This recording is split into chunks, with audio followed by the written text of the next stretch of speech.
और आइए खबरों में आगे बढ़ते हैं और आपको दिखाने जा रहे हैं कांग्रेस का दोगला चेहरा।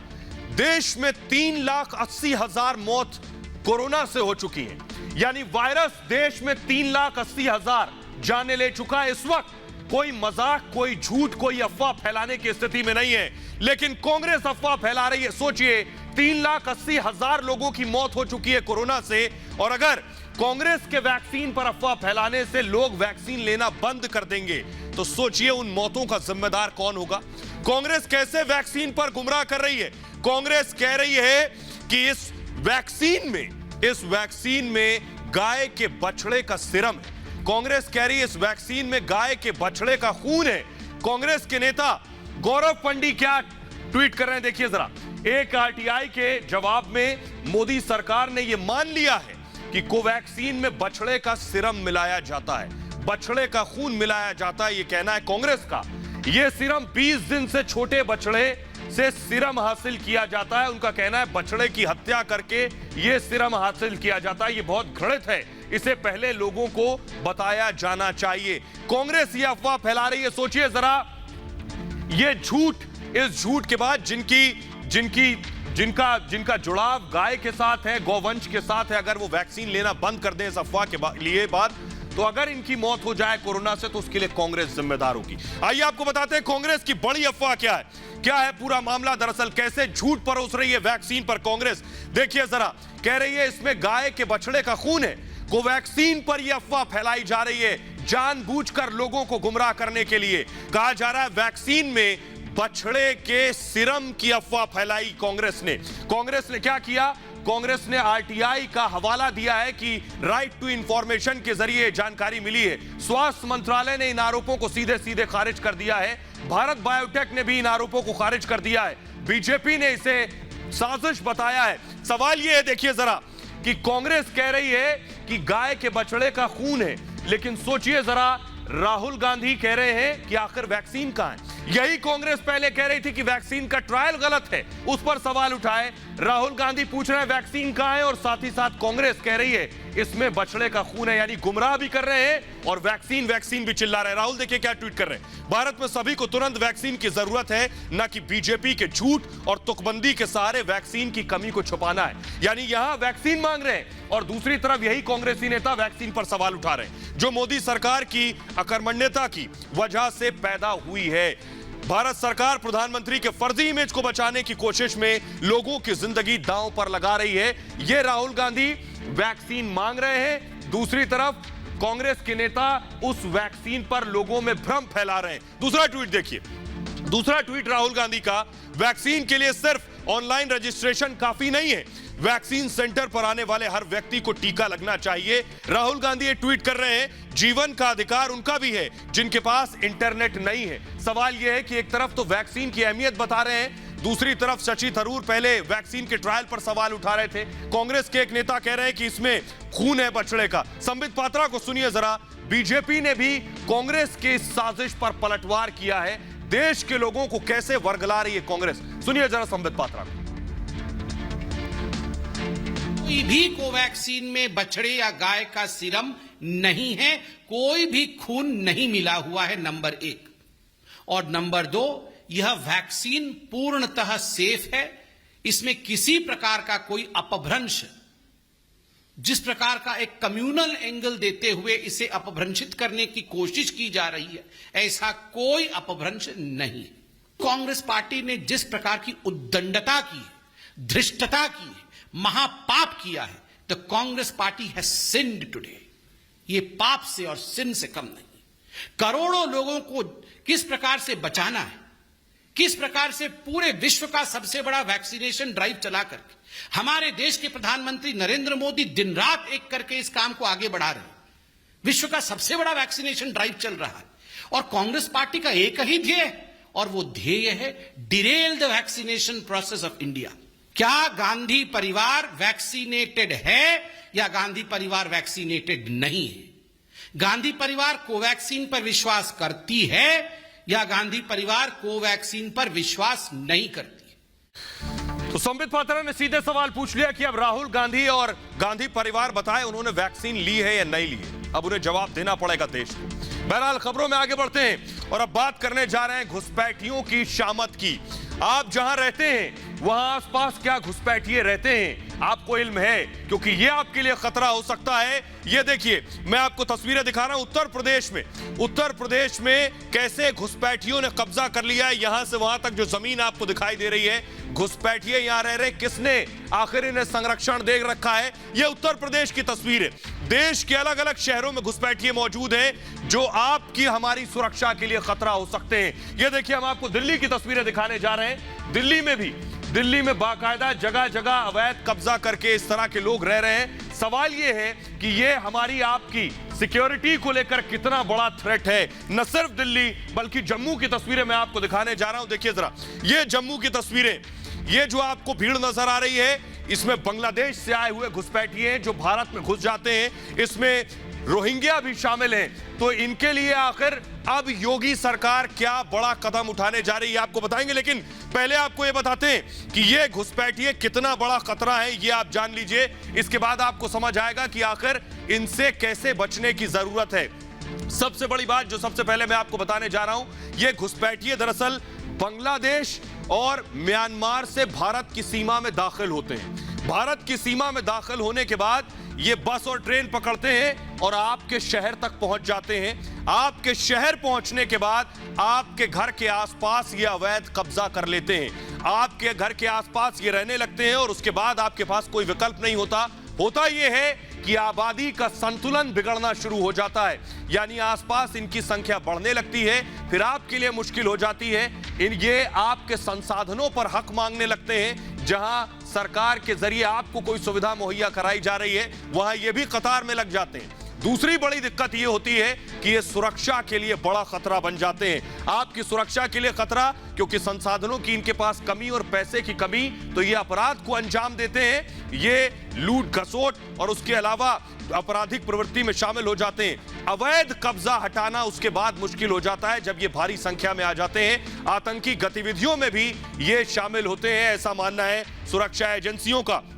लेकिन आइए अब आपको बताता हूं मैं कि आखिर यूपी पुलिस ने ऐसे लोगों को पकड़ा है जो बाकायदा इनकी घुसपैठ कराते हैं। देखिए, मैं आपको दिखाने जा रहा हूं, ये वो चेहरे हैं। योगी राज में रोहिंग्याओं की शामत है। ये वो चेहरे हैं जो दरअसल ये एंट्री करवाते थे। कैसे घुसपैठियों को अंदर दाखिल करवा के, न सिर्फ घुसपैठियों को दाखिल करवाते थे बल्कि इनको आगे कैसे वहां बसाना है ये भी तैयारी करते थे। आइए अब आपको बताते हैं ये घुसपैठ हो कैसे रही थी जो ये लोग करवा रहे थे। ये आपकी टेलीविजन स्क्रीन पर है। बहुत साजिश के साथ, बहुत तैयारी के साथ ये आपके सामने बांग्लादेश के रास्ते ये लोग घुसपैठ करवाते हैं। उसके बाद छोटे शहरों में इन्हें बसाया जाता है। आपके छोटे शहरों में बाकायदा फर्जी कागजात भी बनवा दिए जाते हैं। फर्जी कागजात में क्या क्या शामिल है ये देखिए जरा। इनका आधार कार्ड बनवा दिया जाएगा, इनका पैन कार्ड बनवा दिया जाएगा, जन्म प्रमाण पत्र भी इन तक पहुंच जाता है फर्जी तरीके से। फैक्ट्रियों और छोटे कारखानों में ये काम करने लगते हैं। पाकिस्तान, यूएई और सऊदी अरब से फंडिंग होती है। बताया जाता है हवाला के जरिए भी पैसा आता है। तो ये बाकायदा साजिश के तहत इन्हें बसाया जाता है। लेकिन योगी आदित्यनाथ के उत्तर प्रदेश में योगी को हराने का एक घुसपैठिया प्लान बनाया गया। लेकिन योगी आदित्यनाथ पहले दिन से इस घुसपैठ के खिलाफ बहुत सख्त रहे और योगी फिर से एक बार बुलडोजर चलाने वाले हैं। देखिए रिपोर्ट।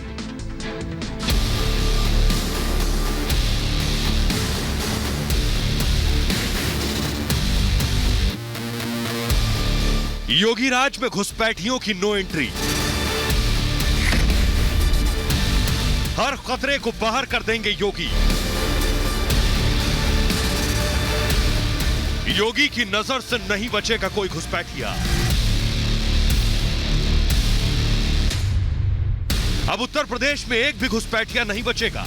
यूपी में कोई भी रोहिंग्या योगी आदित्यनाथ की नजर से नहीं बच पाएगा। देश की सुरक्षा के लिए खतरा बन चुके इन घुसपैठियों और रोहिंग्याओं के खिलाफ योगी सरकार का प्लान तैयार हो चुका है। सुरक्षा के लिए जो लोग बाहर खतरा बने हुए हैं उसके बारे में भी समय समय पर उसको मॉनिटर करना, देखना, और जहां पर लगता है कि इन लोगों के कारण सुरक्षा को खतरा पैदा हो सकता है, राष्ट्रीय सुरक्षा को खतरा पैदा हो सकता है, कानून व्यवस्था को संकट पैदा हो सकता है, तो वहां पर प्रभावी कार्रवाई करने की तैयारी। यूपी में सीएम योगी ने घुसपैठियों को खदेड़ने और उनकी घर वापसी के प्लान पर अब एक्शन भी शुरू कर दिया है। इसी का नतीजा है कि यूपी में अवैध तरीके से रह रहे 11 रोहिंग्या मुसलमान पकड़े गए हैं। पुलिस ने इनके पास से फर्जी कागजात के साथ ही कई पासपोर्ट बरामद किए हैं। पिछले कुछ दिनों में एटीएस और उत्तर प्रदेश पुलिस ने लगभग ऐसे 11 व्यक्तियों को गिरफ्तार किया है और इनको जेल भेजा है और इनको हम लोग वापस इनके कंट्री में भेजने के लिए कार्रवाई कर रहे हैं। इनके विरुद्ध एक सघन अभियान हम लोगों ने छेड़ रखा है और ऐसे लोगों की पहचान करके उन्हें उचित धाराओं में हम अपराध पंजीकृत करने के बाद इनके देश को हम वापस करेंगे। दरअसल खुफिया विभाग की रिपोर्ट के मुताबिक उत्तर प्रदेश में लगातार घुसपैठियों की तादाद बढ़ती जा रही है। इसकी एक वजह आगामी विधानसभा चुनाव भी है।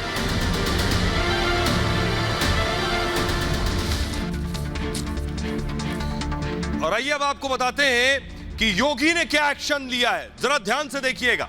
योगी का प्रहार। उत्तर प्रदेश चुनाव से पहले बाकायदा बहुत बड़ी घुसपैठ यूपी में कराई जा रही है और यह सब कुछ साजिशन हो रहा है। योगी को हराने के लिए घुसपैठ कराई जा रही है। चुनाव से पहले रोहिंग्याओं को बसाने की साजिश है कि कैसे उत्तर प्रदेश में रोहिंग्याओं को बसा दिया जाए। वोट बैंक की तरह इस्तेमाल करना इनका मकसद है कि इनको बाकायदा फर्जी दस्तावेजों के जरिए बसा दिया जाए, फिर वोट बैंक के लिए इनका इस्तेमाल किया जाए। चुनाव में गड़बड़ी फैलाने की साजिश रची गई है और सीमा पार से घुसपैठ का खेल रचा जा रहा है। यह मैं आपको बड़ी बात बता रहा हूं, लेकिन आपको बताएं ये घुसपैठिए दरअसल पूरे देश में कहां रहते हैं, ये मैं आपको बताने जा रहा हूं। देश के अलग अलग शहरों में देखिए जरा ग्राफिक्स के जरिए कि किन किन जगहों पर इन्होंने घुसपैठ कर दी है, कौन से शहर में पहुंच गए हैं। ये देखिए जम्मू कश्मीर में घुसपैठिए हैं। जम्मू कश्मीर के अलावा हैदराबाद तक ये पहुंच चुके हैं। हैदराबाद के अलावा राजस्थान में भी भारी संख्या में घुसपैठिए हैं। पश्चिम बंगाल में बड़ा वोट बैंक भी माना जाता है। हरियाणा में भी घुसपैठिए मौजूद हैं। ये अलग अलग देश के शहर हैं जहां घुसपैठिए घुसपैठ कर चुके हैं। उत्तर प्रदेश में भी रोहिंग्या और बांग्लादेशी घुसपैठ हो चुकी है। इसके अलावा हरियाणा, दिल्ली, उत्तर प्रदेश, जम्मू कश्मीर ये वो राज्य हैं जहां घुसपैठिए पहुंच चुके हैं और कर्नाटक में भी घुसपैठिया पहुंच चुके हैं। तमिलनाडु भी उनमें शुमार है। ये देखिए ये आपके सामने पूरा हिंदुस्तान का नक्शा है जिसमें आप समझ सकते हैं कहां कहां तक ये घुसपैठ पहुंच चुके। अगर फुल स्क्रीन अगर मैं इसे दिखाऊं, देखिए जरा ये घुसपैठिए किन किन राज्यों तक पहुंचे। वो राज्य मैं आपको दिखा रहा हूं आपकी टेलीविजन स्क्रीन पर, ध्यान से देखिए जरा। यानी अब आपके लिए बड़ी चुनौती ये घुसपैठिए हैं। हैदराबाद में भी घुसपैठ हो चुकी है। इनमें रोहिंग्या और बांग्लादेशी है। राजस्थान भी उन राज्यों में शुमार है जहां ये घुसपैठिए पहुंचे। पश्चिम बंगाल, हरियाणा, राजस्थान अब यहां से ये हटने को तैयार नहीं। उत्तर प्रदेश में तो बाकायदा साजिशन घुसपैठ चुनाव से पहले कराई जा रही है जिससे योगी को हराया जा सके। ये साजिश इसमें शामिल है। और आइए अब आपको बताते हैं कि घुसपैठियों को न सिर्फ हिंदुस्तान यहां से बाहर करना चाहता है बल्कि सऊदी अरब भी रोहिंग्याओं से परेशान है और वो चाह रहा है कि उन्हें बाहर करें। आइए आपको दिखाते हैं सऊदी अरब कैसे ये चाह रहा है कि रोहिंग्याओं को बाहर निकाले। सऊदी अरब में 54,000 रोहिंग्या हैं। 54,000 रोहिंग्या सऊदी अरब में है। 40 साल पहले दरअसल सऊदी ने इन्हें शरण दी थी। 40 साल पहले रोहिंग्याओं को शरण दी गई। सऊदी ने रोहिंग्याओं को नागरिकता नहीं दी, रखा जरूर लेकिन सिटीजनशिप नहीं दी। और सऊदी का कानून यह कहता है कि बिना नागरिकता के आप वहां रह नहीं सकते हैं, पूरी जिंदगी के लिए बस नहीं सकते हैं। बांग्लादेश से भी रोहिंग्या सऊदी अरब पहुंच गए और 2001 से 2006 के बीच ये सऊदी अरब पहुंचे, लेकिन अब सऊदी ने रखना नहीं चाहता है। कई लोगों के पास बांग्लादेशी पासपोर्ट भी मौजूद है। सऊदी अरब चाहता है कि ये जो 54,000 बांग्लादेशी हैं या रोहिंग्या हैं इन्हें वापस बांग्लादेश किसी तरह से भेजा जा सके। आइए अब आपको दिखाते हैं कि देश की राजधानी दिल्ली में इन रोहिंग्याओं ने अरबों की जमीन पर कैसे कब्जा कर लिया। ये देखिए पिछले दिनों आग लगी इस बस्ती में। ये देश की राजधानी दिल्ली की तस्वीरें हम आपको दिखा रहे हैं। यहां रोहिंग्या रहते थे, इन्हीं की बस्ती में ये आग लगी और आरोप लगे कि बाकायदा आम आदमी पार्टी इन्हें बसा रही है यहां पर। अब यहां से इन्हें खाली कराने की तैयारी हो रही है। शाहीन बाग के पास ये जगह है जहां ये रोहिंग्या रह रहे हैं। आइए आपको मैं बताता हूं कि कैसे देश में अवैध तरीके से घुसे रोहिंग्याओं ने राजधानी दिल्ली में अपनी जड़ें जमा ली हैं और इसकी गवाही है दिल्ली के कालिंदी कुंज इलाके की जो तस्वीरें हमने आपको दिखाई। दरअसल ये जमीन भले ही दिल्ली में है, लेकिन इसका मालिकाना हक उत्तर प्रदेश सरकार के सिंचाई विभाग के पास है। ऐसे में यह कहा जा सकता है कि यूपी सरकार की अरबों की जमीन पर रोहिंग्याओं ने अवैध तरीके से कब्जा कर रखा है। आपको बता दें कि इस जमीन पर काफी लंबे वक्त से रोहिंग्या मुसलमानों की एक तरह से बस्ती सी बस गई है।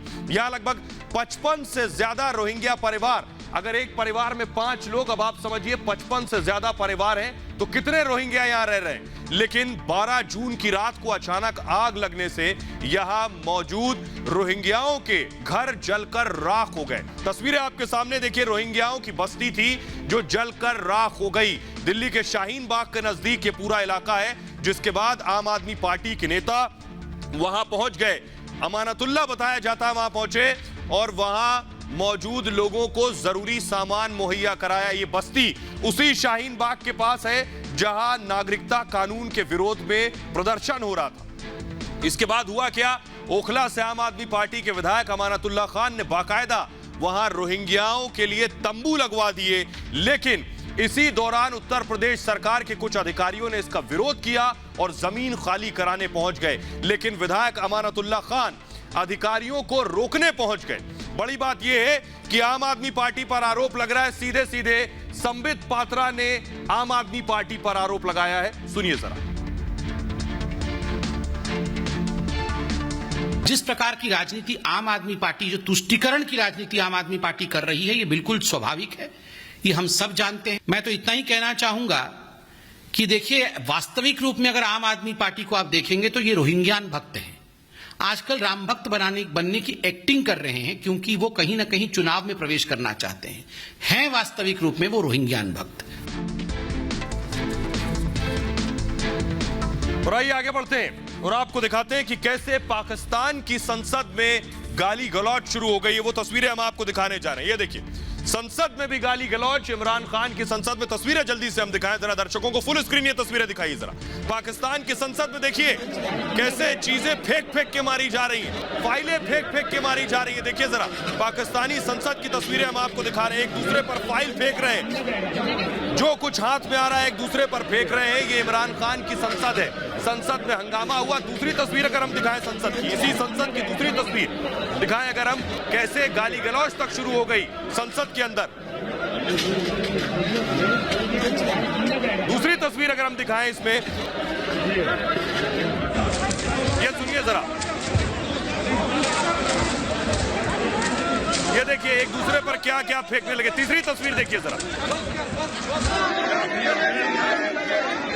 एक दूसरे पर फाइल फेंक फेंक के मार रहे हैं।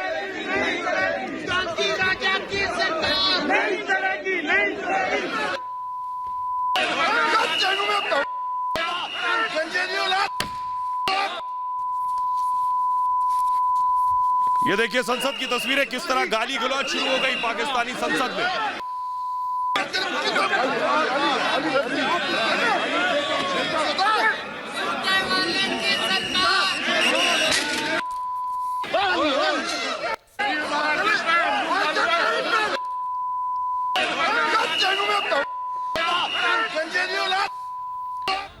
और आइए अब आपको बताते हैं कि ये बवाल हुआ क्यों विपक्ष से भिड़ गए, ये आपको बताने जा रहे हैं। दरअसल बजट पर चर्चा के दौरान ये बवाल हुआ। बजट पर चर्चा चल रही थी, उस दौरान ये बवाल शुरू हो गया। विपक्ष इसका विरोध कर रहा था।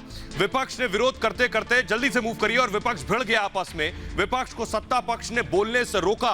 दरअसल विपक्ष को बोलने नहीं दिया जा रहा था, तो विपक्ष पर सत्ता पक्ष और पक्ष एक दूसरे से भिड़ गए।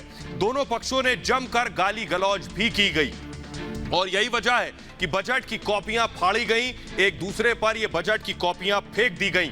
ये हुआ पाकिस्तान की संसद के अंदर। मेज पर रखे सामान भी एक दूसरे पर फेंक दिए गए।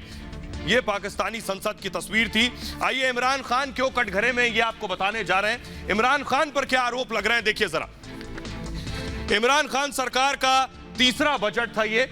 इमरान खान सरकार, इमरान ने अब तक 4 वित्त मंत्री बनाए हैं। 4 वित्त मंत्री इमरान ने बनाए हैं। वित्त मंत्री शौकत तरीन ने यह बजट पेश किया है और वित्त मंत्री शौकत पर है भ्रष्टाचार के आरोप। यही वजह थी कि हंगामा हुआ। शौकत के भाई जहांगीर तरीन पर भी आरोप है भ्रष्टाचार का। तो ये वजह थी दरअसल इस हंगामे की जो पाकिस्तान की पार्लियामेंट में हुई। आइए अगली तस्वीर आपको दिखाते हैं। एक बड़ी खबर ये थी और एक बड़ी मुलाकात मैं कहूंगा जो बाइडेन और व्लादिमीर पुतिन रूस के राष्ट्रपति के दरमियान ये बड़ी मुलाकात हुई। देखिए तस्वीरें हम आपको दिखा रहे हैं। जो बाइडेन और रूस के राष्ट्रपति, ये देखिए दोनों ने हाथ मिलाए। सवाल ये हो रहा है कि हाथ तो मिले, गले भी मिलेंगे क्या? ये सवाल इसलिए हो रहा है क्योंकि अमेरिका के अगर रूस से रिश्ते अच्छे हो जाते हैं तो उसका फायदा सीधे सीधे हिंदुस्तान को होगा, चाइना को सबक सिखाने के लिहाज से। आइए आपको बताते हैं कैसे।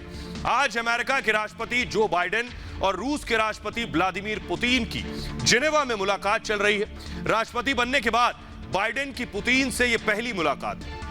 इससे पहले दोनों 2011 में मिले जब बाइडेन अमेरिका के उपराष्ट्रपति थे और पुतिन रूस के प्रधानमंत्री। तब बाइडेन ने व्लादिमीर पुतिन को हत्यारा और अमेरिका का विरोधी तक करार दे दिया था। लेकिन बदले हालात में दोनों देशों की आज की बैठक काफी अहम मानी जा रही है, क्योंकि यह बैठक ऐसे समय में हो रही है जब अमेरिका और रूस के रिश्ते बेहद खराब दौर से गुजर रहे हैं। इसका अंदाजा इस बात से लगाया जा सकता है कि रूस ने हाल ही में अमेरिका को ऐसे देशों की लिस्ट में डाल दिया जिससे उसके संबंध दोस्ताना नहीं है। इतना ही नहीं, दोनों देशों में कोई भी राजदूत नहीं है और सबसे बढ़कर यह है कि जो बाइडेन ने अमेरिकी चुनाव में रूस की दखलंदाजी पर पुतिन को भी खबरदार किया था। लेकिन कहते हैं ना, सियासत और कूटनीति के वक्त के हिसाब से फैसले होते हैं। न कोई किसी का दोस्त होता है, न कोई किसी का दुश्मन। दरअसल बाइडेन और पुतिन की जो मुलाकात स्विट्जरलैंड में चल रही है, इस बैठक में बाइडेन और पुतिन के अलावा अमेरिका के विदेश मंत्री एंटनी ब्लिंकन और रूस के विदेश मंत्री सर्गेई लावरोव भी शामिल हैं। इस दौरान पुतिन और बाइडेन की एक तस्वीर भी सामने आई है जिसमें दोनों एक दूसरे से हाथ मिलाते दिख रहे हैं। हाथ मिलाने के तरीके से दुनिया को नई उम्मीद जगी है। बाइडेन और पुतिन की यह मुलाकात कई घंटे चलने वाली है, जिसमें साइबर सुरक्षा, सामरिक स्थिरता, जलवायु परिवर्तन, कोरोना महामारी, ईरान का परमाणु कार्यक्रम, अफगानिस्तान के हालात, यूक्रेन, सीरिया और लीबिया संकट और अमेरिकी चुनाव में रूस की कथित हस्तक्षेप पर भी बात होगी। बाइडेन और पुतिन की मुलाकात से इस बात की उम्मीद जताई जा रही है कि अमेरिका और रूस के बिगड़े रिश्तों में स्थिरता आएगी और दुनिया में तनाव के हालात कुछ कम होंगे।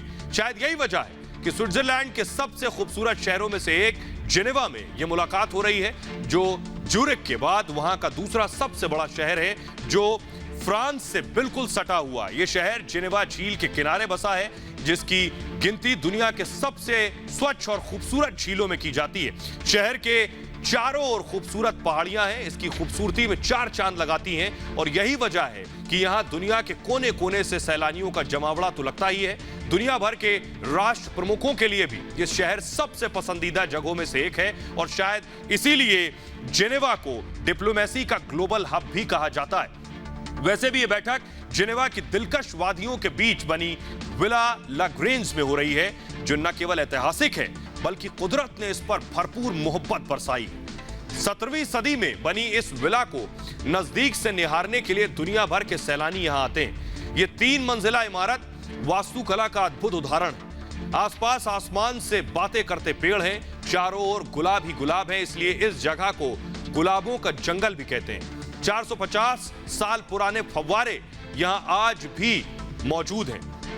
20 हेक्टेयर में 2 बड़े पार्क हैं और माना जा रहा है कि जब इतने खुशनुमा माहौल में बैठक हो रही है तो इस मुलाकात से कुछ ठोस जरूर निकलेगा।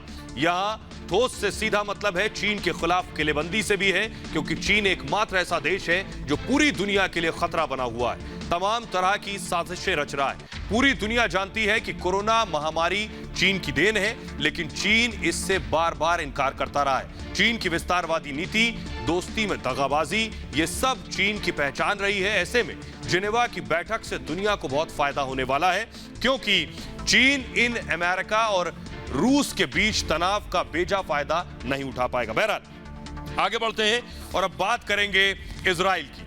जी हां, इजराइल में क्या फिर से आपको बताएं, क्या इजराइल और फिलिस्तीन के बीच फिर से हालात खराब हो गए? ये बात हम इसलिए कह रहे हैं क्योंकि आपको बताएं, इजराइल ने फिर से फिलिस्तीन पर हमला कर दिया है। ये जो तस्वीरें हम आपको दिखाने जा रहे हैं, ये तस्वीरें देखिए जरा, फुल स्क्रीन जरा तस्वीरें दिखाएं। आखिर क्या हुआ? जो इजराइल ने फिर से फिलिस्तीन पर हमला किया, हमास पर हमला किया है इजराइल ने। अगर हम सुनाएं, धमाकों की आवाज सुनाएं।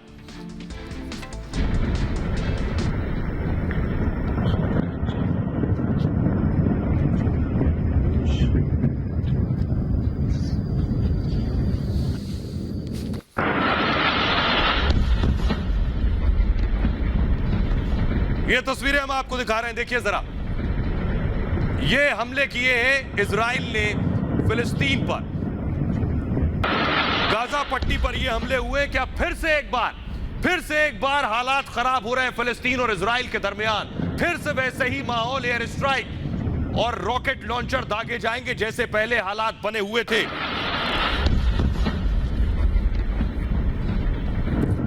आइए आपको बताते हैं ये हालात बने कैसे। ये तो आपने देखा, इजराइल ने हमास पर हमले किए। अब आपको बताने जा रहे हैं शुरुआत कैसे हुई। हमास ने क्या किया, देखिए जरा। हमास के आतंकियों ने क्या किया, ये जो आप देख रहे हैं बलून, ये बलून इस तरह से बारूद से भरकर फुलाकर और इन्होंने धमाका किया इजराइल पर। जरा फुल स्क्रीन दिखाएं कैसे इसकी शुरुआत की हमास के आतंकियों ने। इन आतंकियों से बदला लेने के लिए इजराइल ने एयर स्ट्राइक किया। देखिए जरा, वो बलून आपको हवा में उड़ते नजर आ रहे हैं। ये बलून, ये गुब्बारे दरअसल बारूद से भरकर फेंके पहले हमास के आतंकियों ने जब इजराइल पर ये गुब्बारे मारे, उसके बाद इजराइल ने भी एयर स्ट्राइक किया। इजराइल ने ये क्यों किया, ये आपको बताते हैं। इजराइल ने दरअसल और हमास ने इसलिए किया, दरअसल एक फ्लैग मार्च हुआ, व्हाइट फ्लैग मार्च। ये तो तस्वीरें हम आपको दिखा रहे हैं, फ्लैग मार्च की तस्वीरें, और उसके बाद कैसे आगजनी हुई वो तस्वीरें हम आपको दिखा रहे हैं कि देखिए कैसे आगजनी हुई। फ्लैग मार्च के दरमियान दोनों तरफ हिंसा हुई। ये देखिए, दोनों तरफ ईंट और पत्थर चलाए गए। फ्लैग मार्च क्या है ये आपको बताएंगे, लेकिन इसके बाद हुआ क्या, दुनिया में प्रदर्शन शुरू हो गए, वो हम आपको दिखाने जा रहे हैं। न्यूयॉर्क की तस्वीरें, कैसे न्यूयॉर्क में एक बार प्रदर्शन शुरू हो गए। देखिए तस्वीरें, फुल स्क्रीन जरा तस्वीरें मैं दिखाऊं तो क्या हालात फिर से बिगड़ने की स्थिति बन गई है?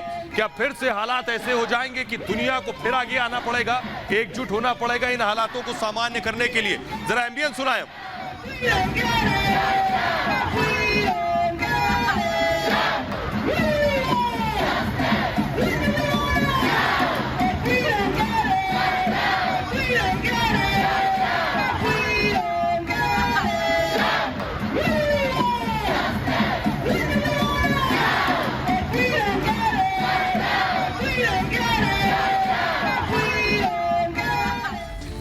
तो आइए अब आपको बताते हैं ये जो हालात हैं क्यों बने। इजराइल के नए प्रधानमंत्री बहुत कट्टर और राष्ट्रवादी हैं। बेनेट का नए पीएम का मिशन फिलिस्तीन क्या है ये समझिए। दरअसल 12 साल बाद नेतन्याहू प्रधानमंत्री पद से हटे और नफ्ताली बेनेट, जिन्हें आप देख रहे हैं, ये है नफ्ताली बेनेट, इजराइल के नए प्रधानमंत्री। लेकिन फिलिस्तीन के लिए कोई राहत की बात नहीं है। और सबसे बड़ी बात यह है कि बेनेट कट्टर यहूदी हैं, कट्टर यहूदी। बेनेट ज्यादातर यहूदी टोपी लगाकर रहते हैं। बेनेट तो फिलिस्तीन के अस्तित्व को ही नकारते हैं। वो मानते ही नहीं कि फिलिस्तीन है भी, उसका वजूद तक मानने को तैयार नहीं है नफ्ताली बेनेट। इजराइल के आसपास किसी देश को मानते ही नहीं है वो। बेनेट यहूदी राष्ट्र की पैरवी करते हैं। उनका कहना है कि एक ही राष्ट्र और वो यहूदी राष्ट्र होगा इजराइल में। इसके समर्थन में वो सबसे आगे रहते हैं। आतंकवाद के खिलाफ नफ्ताली बेनेट जीरो टॉलरेंस की नीति रखते हैं। बेनेट इजराइल की सेना में कमांडो रह चुके हैं और इससे पहले वो इजराइल के रक्षा मंत्री भी रह चुके हैं। कट्टरपंथियों को फांसी देने के सीधे सीधे पक्षधर है। बेनेट का मानना है कि कट्टरपंथियों को फांसी पर लटका दिया जाना चाहिए। बेनेट 2 दिन पहले ही इजराइल के प्रधानमंत्री बने हैं और इसके बाद फ्लैग मार्च को होने दिया और साथ ही हमास पर हमले को भी अंजाम दिया गया। इस एयर स्ट्राइक से इजराइल के नए प्रधानमंत्री नफ्ताली बेनेट ने एक बात साफ कर दी है कि फिलिस्तीन के प्रति उनकी नीति बहुत सख्त रहने वाली है। बेनेट वेस्ट बैंक में यहूदी बस्ती बसाना चाहते हैं और जाहिर है ये फिलिस्तीन को रास नहीं आने वाला है। मतलब नेतन्याहू के जाने के बाद भी फिलिस्तीन की मुश्किलें खत्म होती नहीं दिख रही हैं। तो आइए अब आपको बताते हैं कि हालात दरअसल बिगड़े क्यों, ऐसे हालात क्यों बन गए अचानक, क्यों हमास गुब्बारे और बारूद फेंकने लगा इजराइल पर और क्यों इजराइल एयर स्ट्राइक करने लगा। यह बड़ी बात आपको बताने जा रहे हैं। इजराइल ने एक बार फिर गाजा पट्टी में हवाई हमला कर दिया है। ऊंची ऊंची बिल्डिंग के ऊपर धमाकों की लपटें दिखाई दी हैं। दरअसल फिलिस्तीन की तरफ से आतंकियों ने दक्षिण इजराइल की ओर आग लगाने वाले गुब्बारे भेजे। जिससे कई जगहों पर आग लग गई। इसके बाद इजराइल ने क्या किया, गाजा पर स्ट्राइक की। इजरायली सेना ने बताया कि हमास के आतंकी विस्फोटक भरे गुब्बारे छोड़ रहे थे और बचाव में यह हमले की यह कार्रवाई की गई। दोनों देशों के बीच बने ताजा हालात ने एक बार फिर दुनिया की टेंशन और बढ़ा दी है। इजराइल ने कहा है कि उसने केवल हमास की कार्रवाई का जवाब दिया है। वहीं हमास के प्रवक्ता ने कहा है कि फिलिस्तीन यरूशलेम में अपने अधिकारों और पवित्र स्थलों की रक्षा करना जारी रखेगा। दरअसल इस तनाव की वजह इजराइल का फ्लैग मार्च है। हर साल इस फ्लैग मार्च को लेकर फिलिस्तीन और इजराइल के बीच तनाव की स्थिति बन जाती है। इस फ्लैग मार्च में फिलिस्तीन के खिलाफ भड़काने वाली नारेबाजी की गई। फ्लैग मार्च करने वाले शरारती युवा अरब मुर्दाबाद के नारे लगा रहे थे। अरब मुर्दाबाद के नारे लगाने से हुआ क्या कि दोनों देशों के बीच ताजा संघर्ष की वजह यह मार्च माना जा रहा है। 10 मई को यह मार्च निकाला जाना था, लेकिन फिलिस्तीनी प्रदर्शनकारियों और इजरायली पुलिस के बीच झड़प के बाद हिंसा भड़क गई। उसी दिन हमास ने गाजा से यरूशलेम की तरफ रॉकेट दाग दिए थे और इजराइल और फिलिस्तीनियों के बीच संघर्ष छिड़ गया था, जिसके बाद इस मार्च को रोक दिया गया। हमास ने पहले ही घोषणा कर दी थी कि अगर यरूशलेम में मार्च निकाला गया तो वो अल-अक्सा मस्जिद की हिफाजत के लिए रॉकेट दागेगा। दरअसल अरब देशों के साथ 1967 में 6 दिन युद्ध चला इजराइल का और युद्ध में इजराइल ने यह जगह जीती। इसके बाद पूर्वी यरूशलेम पर इजराइल का कब्जा हो गया। इस जीत की याद में कट्टर यहूदी हर साल मार्च निकालते हैं और इस मार्च की वजह से अक्सर हिंसक झड़पें होती हैं। आइए आपको बताते हैं कि विदेश मंत्री क्या कह रहे हैं। युवा जो थे, इजरायली युवा, यहूदी युवा अरब मुर्दाबाद के नारे लगा रहे थे, लेकिन इजराइल के विदेश मंत्री ने इस पर इनकी निंदा की है। उन युवाओं की निंदा की है। उन्होंने क्या कहा है, अरब मुर्दाबाद के नारे क्यों? ये इजराइल के विदेश मंत्री हैं जो लिख रहे हैं, जो कह रहे हैं यहूदी ऐसे नहीं होते, एक इजरायली के लिए भी ये ठीक नहीं है। वो कह रहे हैं कि हम नफरत की भाषा नहीं बोल सकते, ये माफी लायक नहीं है। यानी खुद विदेश मंत्री जो युवा अरब मुर्दाबाद के नारे लगा रहे थे उनकी निंदा कर रहे हैं। ये कैसे हो सकता है कि हाथ में इजरायली झंडा उठाकर अरब मुर्दाबाद के नारे लगा रहे हैं? ये कहा है खुद इजराइल के विदेश मंत्री ने, यार लेपिड। आइए अब आपको दिखाते हैं कि इजराइल डिफेंस फोर्स का क्या कहना है। इजराइल डिफेंस फोर्स जिसने ये एयर स्ट्राइक किए, जिसने कई अलग अलग धमाके किए आतंकियों पर, इजरायली फोर्स सेना का यह कहना है कि गाजा की तरफ से आग लगाने वाले गुब्बारे भेजे गए। यानी आतंकियों ने हमास से पहले आग लगाने वाले गुब्बारे भेजे और इस वजह से कई जगहों पर आग लग गई। इसके जवाब में सेना ने हमास के ठिकानों पर हमला किया। यानी इसके जवाब में हमला किया गया। हमास ने जो कार्रवाई की उसके नतीजे भुगतने होंगे। तो शुरुआत हमास के आतंकियों ने की, उसके बाद इजरायली सेना ने जवाब दिया। आइए अब आपको बताते हैं कि सीज फायर टूटा क्यों। क्योंकि दोनों के बीच संघर्ष विराम हो गया था। इजराइल और फिलिस्तीन में हुआ सीज फायर 26 दिन बाद टूट गया। इजरायली सेना ने फिलिस्तीन में गाजा पट्टी के दक्षिणी इलाके खान यूनिस में एयर स्ट्राइक की। इजराइल डिफेंस फोर्स ने बयान जारी कर कहा कि गाजा की तरफ से दक्षिणी इजराइल पर विस्फोटक भरे गुब्बारे छोड़े जा रहे थे। यह कार्रवाई उसके जवाब में की गई है। और इससे पहले इजराइल और फिलिस्तीन के बीच 11 दिनों तक चले युद्ध के बाद 21 मई को अमेरिका सहित कई देशों की मदद से सीज फायर समझौता हुआ था और दोनों देशों में हुए इस युद्ध में 262 से ज्यादा लोगों की जान गई थी। इसमें ज्यादातर लोग फिलिस्तीन के थे। सीज फायर समझौते के बाद इजराइल की तरफ से यह पहला हमला। हालांकि इजराइल ने कहा है कि उसने सीज फायर का उल्लंघन नहीं किया। अभी यह साफ नहीं है कि इजराइल के रॉकेट हमले में जानमाल का कितना नुकसान हुआ है। हमास ने यरूशलेम में मार्च न निकालने को कहा था और इजराइल की नफ्ताली बेनेट की नई सरकार को चेतावनी दी थी। बहरहाल तो अब सवाल यह है कि यह सीज फायर कब तक और कितने वक्त तक जारी रहेगा, क्योंकि दुनिया के अलग अलग देशों ने मिलकर इस सीज फायर को शुरुआत की थी। बहरहाल ये भारत की बात है। मैं इतना ही। अपना बहुत ख्याल रखिए। एक छोटे से ब्रेक के लिए रुक रहे हैं, लौट रहे हैं कुछ और बड़ी खबरों के साथ।